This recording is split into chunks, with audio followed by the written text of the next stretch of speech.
Bismillahirrahmanirrahim. Assalamualaikum warahmatullahi wabarakatuh. Saudara-saudariku, dimanapun berada, Alhamdulillah, kita sangat bersyukur pada Allah Subhanahu wa Ta'ala yang telah melimpahkan nikmat begitu ruah kepada kita sampai dengan detik ini di kesempatan Ramadan. Dan Alhamdulillah, kita diberikan kemampuan untuk meningkatkan ibadah yang menghiasi hari-hari dan malam-malam Ramadan yang kita dapati sampai detik ini. Semoga Allah Subhanahu wa Ta'ala berkenan menerima seluruh rangkaian amal ibadah yang kita tunaikan sampai dengan detik ini. Teman-teman, di antara keutamaan dan keistimewaan Ramadan, seperti pernah kita ulas, adalah bulan yang menghadirkan limpahan kesempatan untuk bermunajat kepada Allah Subhanahu wa Ta'ala. Di antara munajat itu dapat kita arahkan khusus untuk memohon ampunan Allah Subhanahu wa Ta'ala. Dengan kata lain, Ramadan adalah bulan kesempatan untuk bertaubat kepada Allah Subhanahu wa Ta'ala. Ramadan adalah bulan untuk memperbanyak permohonan ampunan kepada Allah Subhanahu wa Ta'ala. Namun demikian, penting untuk kita bersama mempelajari lagi bahwa taubat adalah bagian dari ibadah. Istighfar bagian dari ibadah. Layaknya ibadah, maka ia memiliki cara, memiliki adabnya, memiliki aturannya. Salat, ibadah, memiliki aturan. Membaca Al-Quran, ibadah, memiliki aturan. Berdoa, ibadah, memiliki aturan. Maka taubat pun ketika digolongkan pada ibadah, ia memiliki adab, memiliki cara, memiliki aturan. Banyak diulas untuk bertobat, tentu mesti ada pengakuan, mesti ada penyesalan, mesti ada kesadaran untuk memperbaiki diri dan berkomitmen untuk berbuat lebih baik dibandingkan dengan hari-hari yang telah berlalu. Menutup yang salah dengan yang soleh, membuktikan kepada Allah bahwa kita telah berubah. Itulah inti taubat. Namun yang jarang dikaji adalah tentang dua jenis dosa yang penting kita ketahui, sehingga dengan pengetahuan itu kita memahami dengan baik bagaimana caranya bertobat, memohon ampunan terkait dengan jenis dosa yang mungkin pernah kita kerjakan dalam berkehidupan. Secara umum teman-teman, dosa dibagi pada dua bagian. Secara umum, yang pertama, dosa seorang hamba kepada Tuhannya, hubungannya langsung dengan Allah Subhanahu wa Ta'ala. Alaqatil makhluk bil khaliq. Hubungan antara makhluk, yaitu kita semua yang tercipta, dengan Khalik, Allah Subhanahu wa Ta'ala yang menciptakan kita. Ada banyak perintah-perintah secara langsung dari Allah kepada kita, khususnya berupa perintah pengabdian, ibadah, kebertuhanan kita kepada Allah Subhanahu wa Ta'ala, yang kadang juga direspon dengan respon yang kurang baik atau bahkan ada yang tidak menunaikannya. Contoh, saat Allah perintahkan kita menunaikan sholat, maka ada sebagian hamba yang tidak mengindahkannya. Bahkan bukan hanya malas, dia tidak menunaikan sholat seperti yang Allah perintahkan. Tentu itu melahirkan dosa. Allah perintahkan dia untuk mengkaji Al-Quran, membaca Al-Quran, bahkan belum punya waktu yang cukup untuk sekedar membacanya. Allah perintahkan untuk berpuasa, bahkan ia belum punya kekuatan untuk memotivasi dirinya demi menunaikan apa yang Allah perintahkan itu. Hal-hal demikian adalah hal-hal yang terkait langsung hubungan kita secara vertikal dengan Allah Subhanahu wa Ta'ala. Maka apa yang dilakukan dalam hal taubat yang dimaksudkan? Yang pertama, tentu kita menengadahkan diri, kita bersimpuh pada Allah Subhanahu wa Ta'ala untuk memohon ampunan sempurna kepada Allah dari semua dosa-dosa yang terkait hubungan kita langsung dengan Allah Subhanahu wa Ta'ala. Bagaimana cara melakukannya? Ada beberapa metode, ada beberapa cara. Di antaranya bisa kita lakukan melalui sholat. Karena hakikat dari sholat yang kita kerjakan, di dalamnya berisi banyak doa. Di antara sekian ragam doa, wujudnya adalah permohonan ampunan kepada Allah Subhanahu wa Ta'ala. Dalam ruku' kita meminta ampunan, baik membacakan subhana rabbiyal azim wa bihamdi, ataupun subhanakallahumma rabbana wa bihamdika Allahumma gfirli, ya Allah ampuni aku. Pun demikian, bahkan dalam sujud juga ditemukan kalimat yang serupa. Duduk di antara dua sujud, kalimat pertamanya Rabbi gfirli, ya Allah ampuni aku. Bahkan di pembuka sholat dalam iftitah, di antara sekian rangkaian doa iftitah, salah satunya adalah doa taubat, permohonan ampunan. Allahumma ba'id baini wa baina khatayaya kama ba'adta bainal masyriqi wal maghrib. Demikian selanjutnya hadis terkait. Ya Allah, aku mengakui banyak dosa yang aku kerjakan, banyak kesalahan yang aku perbuat. Mohon jauhkan aku antara dosa yang telah aku perbuat sejauh engkau pisahkan timur dan barat. Aku tidak ingin berjumpa lagi. Aku ingin berpisah dengan dosa itu. Aku ingin dibersihkan ya Allah selama hidupku. Dilakukan dengan salat, dan dengan itu Allah berkenan menggugurkan semua keburukan yang pernah kita lakukan. Demikian saat seseorang di era Nabi datang kepada Rasulullah SAW sebelum Nabi menunaikan salat, dan dia berkonsultasi telah melakukan satu kesalahan yang fatal. Maka karena akan tiba waktu salat, Nabi SAW meminta orang ini untuk menahan diri sejenak. Ketika menunaikan salat, kemudian turunlah Al-Quran surah ke-11 Hud ayat 114. Aqimis salata tarafain nahar wa zulafan minal lail innal hasanati yudhibna sayyiat. Tunaikanlah olehmu salat baik di kesempatan siang ataupun juga di kesempatan malam, sungguh sholat itu adalah perbuatan yang baik. Sholat-sholat yang kau kerjakan, subuhkah, zuhurkah, asar, maghrib sampai isya, bahkan sholat-sholat sunnah itu adalah hal yang baik, bernilai pahala dan berpotensi menggugurkan dosa. Hal yang baik, bernilai pahala, berpotensi menggugurkan dosa, disebut dengan hasanah. Jamaknya disebut dengan hasanat. Lawannya sayyiat. Maka hasanah itu akan menggugurkan sayyiat. Hasanah yang saleh bisa menutup yang salah. Maka Allah tegaskan, innal hasanati, sungguh kebaikan-kebaikan bernilai pahala itu, yudhibna sayyiat, itu akan menggugurkan, menghilangkan segala bentuk keburukan-keburukan. Maka setelah Nabi menunaikan sholat dan tuntas, orang ini berkonsultasi lagi, bagaimana dengan status kesalahan saya Rasulullah? Maka Nabi memberikan komentar atau kama-qala bahwa Allah sudah menurunkan ayat, dengan engkau menunaikan sholat, dengan bermunajat kepada Allah, istighfar, betul-betul serius bertobat, Allah berkenan mengampuni dosa-dosa yang pernah dilakukan dalam hidup. Maka inilah salah satu fungsi sholat. Fungsi sholat bermakna taubat. Jadi bukan sekedar hajat.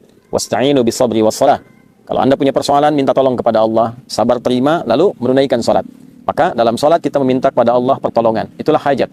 Karena itu dikenal sholat adalah hajat. Tapi sholat juga punya fungsi atau makna taubat. Kita mohon ampunan kepada Allah. Dalam ruku taubat, dalam sujud taubat, perlama dalam sujud itu, dan mohonkan ampunan Allah, ingat-ingat kesalahan apa yang kita perbuat. Setelah itu, kita minta kebaikan-kebaikan, kita berdoa dengan cara yang benar dan cara yang baik. Skema di luar sholat bisa dilakukan dengan bermunajat, mengangkat tangan, menyatukan kedua tangan, mempertemukan dua garis, mensejajarkan dengan dada, memohon kepada Allah, dan cari doa-doa spesifik sesuai dengan kesalahan yang mungkin kita pernah perbuat. Bila ada yang pernah bertindak yang fatal, sampai dosa, mohon maaf, menghilangkan misalnya nyawa orang lain, ada zikirnya ditemukan dalam Al-Quran. Rabbi inni zalamtu nafsi. Ya Allah, aku telah berbuat salah pada diriku sendiri. Faghfirli, maka mohon ampuni aku ya Allah. Aku menyadari aku salah, tapi aku juga memahami Engkau Maha Pengampun atas semua kesalahan yang pernah diperbuat oleh hambamu. Maka Allah menjawab, faghfaralah. Maka Allah berkenan mengampuni dosa yang pernah ia perbuat. Itu adalah sanad atau ijazah doa yang bersumber atau berasal dari Nabi Musa alaihissalam. Ketika terjadi peristiwa yang tidak disengaja, Nabi Musa mengingatkan dengan menampar, tapi kekuatan yang diterima oleh pemuda yang kena tamparan itu menyebabkan dia meninggal. Maka refleks Nabi Musa kemudian memohon ampunan kepada Allah Subhanahu wa taala, ya karena ketidaksengajaannya, bukan dimaksudkan untuk menghilangkan nyawa atau dimaksudkan melukai orang lain. Maka yang paling penting bagi kita adalah ada sanad doa di dalamnya. Seorang nabi, rasul punya sifat maksum, dijaga oleh Allah, dijaga, diperbaiki, diluruskan. Tentu ketika diizinkan perbuatan itu terjadi, salah satunya adalah untuk melestarikan doa bagi hamba yang bukan nabi, bukan rasul, dan melakukan kesalahan yang serupa. Ada lagi dosa-dosa yang cukup luar biasa fatalnya. Apakah terkait dengan 7 dosa besar misalnya? Ya, di dalamnya ada kemusyrikan, ada perzinaan, ada pembunuhan, dan lain sebagainya. Maka kita bisa temukan di Quran surah ke-39 misalnya, di ayat ke-53. Qul ya ibadiyalladzina asrafu ala anfusihim la taqnatu min rahmatillah. Duhai hamba-hambaku, Muhammad SAW viralkan, sampaikan kepada hamba-hambaku yang merasa dosanya begitu berlimpah, banyak, sampai akan menyimpulkan, ya Allah ini kayaknya udah nggak mungkin diampuni. Kata Allah, jangan bicara begitu. Sepanjang kau masih hidup, nyawamu belum sampai di kerongkongan, jangan putus asa dari kasih sayang dan rahmatku. Ya, jangan putus asa. Allah menyampaikan, jangan putus asa. Karena yang putus asa itu cuma setan. Ya, sepanjang kita masih hidup, selalu ada peluang. Jangan pernah dengarkan vonis manusia. Allah yang memutuskan, Allah yang memberikan solusi. Innallaha yaghfiru dzunuba jami'a. Allah menegaskan, aku ampuni semua dosamu kalau engkau mau datang serius bertobat. Ya. Dan ada juga zikir umum yang digambarkan dari beragam kesalahan, apa yang pernah kita perbuat, khususnya terkait dengan pelanggaran terhadap perintah Allah Subhanahu wa taala. Misal, pelanggaran-pelanggaran umum yang tadi disampaikan atau aspek lainnya. Maka zikir Nabi Adam bisa kita gunakan. Yang dilestarikan oleh Nabi Muhammad diajarkan pada kita, Rabbana zalamna anfusana wa illam taghfir lana wa tarhamna lanakunanna minal khasirin. Demikian ditegaskan di surah Al-A'raf itu. Itu diantara sekian yang bisa kita uraikan, bisa kita bacakan, guna setidaknya harapan untuk menghilangkan dan juga menghapuskan kesalahan yang kita perbuat dengan seizin Allah Subhanahu wa taala. Namun demikian, ada dosa-dosa pula yang terkait dengan sifat adamiyah, hablu minan nas, al-bu'dal insani al-ijtimai, aspek sosial. Ya, dengan teman, pernah menfitnah, pernah bikin hoax, ya, utang yang belum dibayar, ya tidak melahirkan dosa. Tapi ketika kadang-kadang berutang mudah, membayar utang tidak mudah, ya. Nah, seringkali ada provokasi dari setan dan itu diambil, justru terbalik. Alih-alih memberikan kemudahan kepada pemberi utang untuk membayar walau dengan mencicil. Nah, ini kadang-kadang muncul setan memprovokasi, malah membicarakan pemberi utang sendiri atau menyebarkan kekurangannya atau bahkan bersikap hal yang tidak baik. Ya, dia telah memberikan dengan sangat mudah, tapi ketika diminta justru yang keluar misalnya kata-kata kasar, ya tidak dibayarkan, dalam saat yang sama justru menyebarkan aib atau membuat informasi yang salah, yang keliru, sehingga dengan tujuan ingin menutupi kesalahan yang pernah diperbuat. Ini sifat dosa adami, ya, dosa yang terkait dengan sifat kemanusiaan secara sosial. artinya fitnah, artinya hoax, artinya sifat mencela, merendahkan orang lain, maka cara taubatnya tidak hanya dicukupkan dengan minta ampun kepada Allah, tapi diharuskan meminta maaf kepada orang yang terzalimi. Ya, jika orang itu mengabaikan, maka ditutup hubungan kita dengan dia. Yang dimaksudkan begini, semisal ada orang mencela kita, lantas kita mengabaikan itu, kita biarkan, kita abaikan, ya kita mintakan kepada Allah solusi kebaikan, saya tidak ingin menanggapi. Maka kita yang dicela, itu oleh Allah akan ditutup hubungannya dengan orang tadi dalam hal memikirkan dia. Dibuat seakan-akan tidak ada masalah. Tapi orang yang mencela tadi, ya sebelum dia minta maaf kepada orang yang dicela, maka tetap akan tergantung keadaan taubatnya, tetap tergantung keadaan permohonan ampunannya kepada Allah sebelum dia meminta maaf kepada orang yang telah dicelanya itu. Nah, karena itu, di bulan Ramadan, bulan baik, bulan permohonan ampunan, bulan taubat, kita mesti memahami skema ini. Tidak cukup dengan kita mengatakan, ya Allah ampuni saya, pada bagian yang kedua ini lantas selesai. Hubungan dia dengan Allah selesai, tapi dengan orang itu belum selesai.